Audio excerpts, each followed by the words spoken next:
Debi Feliziani of DogWorks Canine Form and Function here, and I have Robin with me again today, who is now almost a year old. I can't believe how big she got. We're going to be talking today about the look exercise, or look at me, which is kind of a very, has diverse applications in dog training. One is just about paying attention to you in a distracting situation, or giving your dog information about the beginning of a certain sequence of behaviors that you're going to ask for, or in another pretty complex application, it's the use of counter-conditioning, desensitizing, and habituation behavior principles all rolled into one. Look is an exercise that I think is really misunderstood by some people, or misinterpreted, or interpreted in a different way. Some people think it means look, and I think it means look. Because when a dog is paying attention to a person and earning a reward for working away from a distraction, then look at me is the cue that says, whatever follows, I'm going to reward you for. Some people believe that look is distracting a dog from something that's happening outside our environment. And I like to think of look as telling the dog, we're not distracting you, whatever's happening out there is the distraction. So really, I like to think that my dogs and I live in what I call the Glenda bubble. Glenda is the good witch. And everything that happens in my world with my dogs is all about us.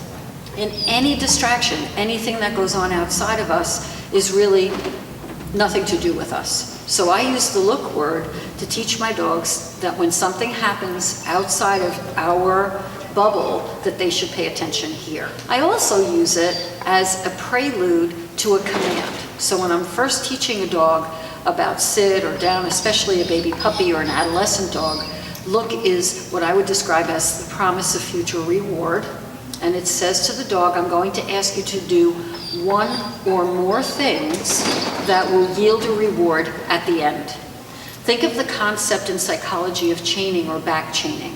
We're teaching the end of the behavior, and all of the things that precede that are going to be the things that we're going to train so that the dog understands that the cue, I know this is complicated, but the cue for some of the behaviors that we're going to teach is actually the distraction. So remember back when we were working on the doorbell exercise, we were using the doorbell as a cue to go to your spot so that the person who's coming in the door can reward the dog. And that's a chain of behaviors. If you've had a dog in the past and you've taught them a series of tricks, you know that all you had to do was show them their treat, and they did all the tricks they know because they knew that if they didn't get the treat for one thing, it would that reward would roll over to the next behavior and the next behavior and the next behavior. So if you showed your dog the milk bone, they would sit, lie down, roll over, sit up and beg. And then they would get their cookie. So that's a chain. So look at me is also a cue for a chain of behaviors that will end in a reward. So look also involves three different principles. One is counter-conditioning, another is desensitizing, and the third, habituation. I want to explain a little bit of my interpretation of those three principles. Counter-conditioning means let's do something incompatible with, for example, barking at another dog when you see a dog passing you, or barking at the mailman or somebody on the street. Look says when that person appears, when the situation comes up and you pay attention to me, something incompatible with barking will happen, counter-conditioning. So the presence of the distractor cues the behavior to turn to your handler and be rewarded. At the same time, we would employ the principle of desensitizing, which means be far enough away from that distractor so your dog doesn't have an extreme reaction and is really capable of managing themselves better, turning to the handler, and being rewarded for doing so. And the third concept, habituation, means it happens all the time. So it happens all the time that someone walks by your house, for example, or your dog may hear a barking dog in the other yard, or something may come up that causes your dog to be concerned, And what we want them to know is how you, the leadership figure, want them to handle that. Leadership to me does not mean that we correct only. It means this is the behavior that I want you to employ under these circumstances. Here's how I think about it. I work for you. I impart knowledge and give you the information that you need to be successful. Your dog works for you. They employ the plan that you set up for them to handle certain circumstances, just like you would do if you were supervising people in an employment situation. So I work for you, I give you the information you need, and your dog works for you. They have to employ the plan so that your overall needs and desires are satisfied as it pertains to your dog's behavior. Very simple. So look means pay attention to me. When you see the neighbor walking their dog down the street and you want to bark, I would rather you didn't bark. It's a public thoroughfare. You don't have to worry about that. Look at me means I will provide you a reward and also a feeling of safety and comfort and well-being, and I'm going to reinforce that with a piece of food so that you know it's really a good plan. Making eye contact with you, just the look part, is really not enough. What it means to your dog could be something as significant as when a dog makes eye contact with another dog, it's considered in some cases to be very threatening. So if we're asking our dogs to make eye contact with us, are they in the correct state of mind to really make eye contact and not be threatening? When a dog makes eye contact with a person, you're asking them in what they perceive as a dangerous condition to take their attention off that dangerous behavior as they see it and pay attention to you, which means texting while driving. Not a good idea. So many dogs are very reluctant and very confused about what you want from look. In its extreme form, rewarding a dog for looking away from a dog can be interpreted so thoroughly by the dog that the dog feels like being around other dogs could be very scary. And we don't want them to look at dogs at all, which really isn't the case. What we want, in my interpretation of look, is to say when you see a dog, if you're worried, which means you're going to bark or try to run away or maybe run through the house and chase them away, when you're worried, I want you to pay attention to me, because me, you, the leadership figure in your dog's life, say this is not something you need to worry about.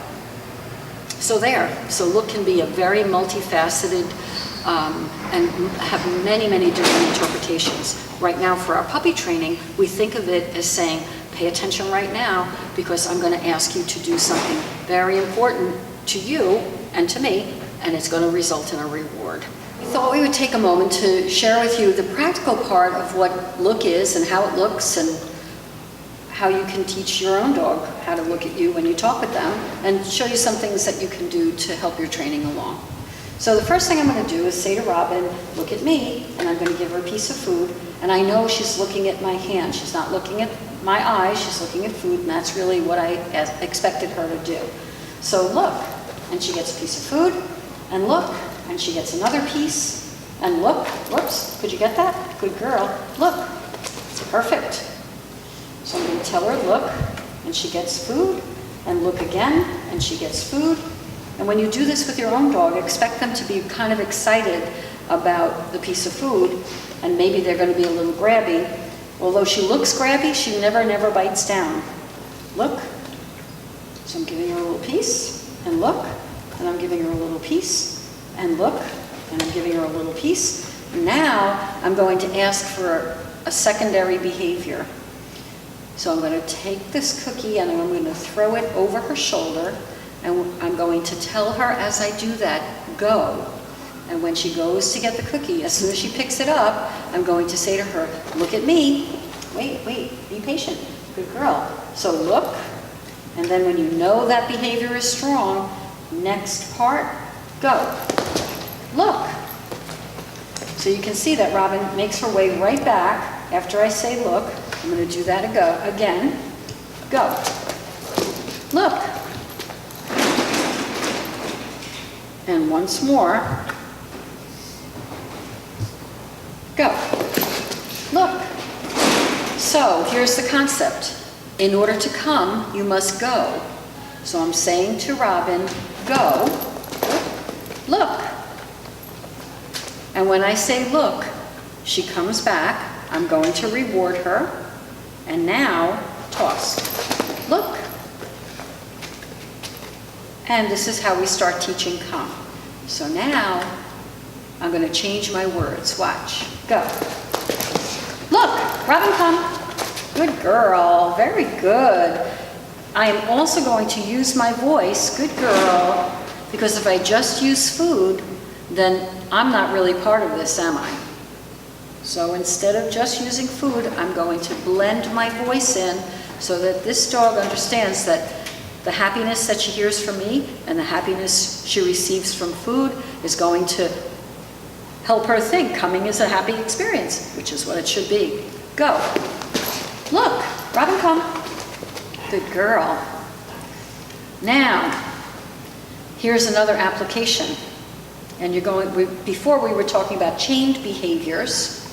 And so now, here's another application. I'm going to toss the cookie, so to say, and when Robin picks up the cookie, I'm going to say, look, and then I'm going to say another behavior, come on, let's go. And this is the beginning of me teaching my dog how to walk with me without pulling. So watch. Ready? Go. Look, Robin, come on, let's go. Good girl. Who knew? Go. Look, Robin, come on, let's go. Hooray for you, good girl. Come on, let's go get your cookie. And right there is what we call food delay.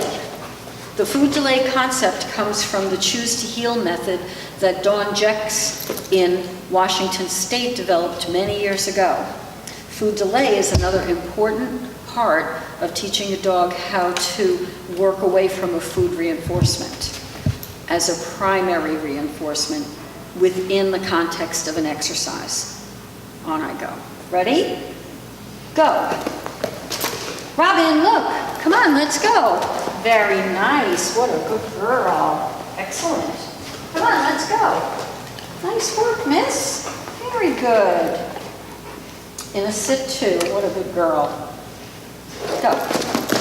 Look. Robin, come.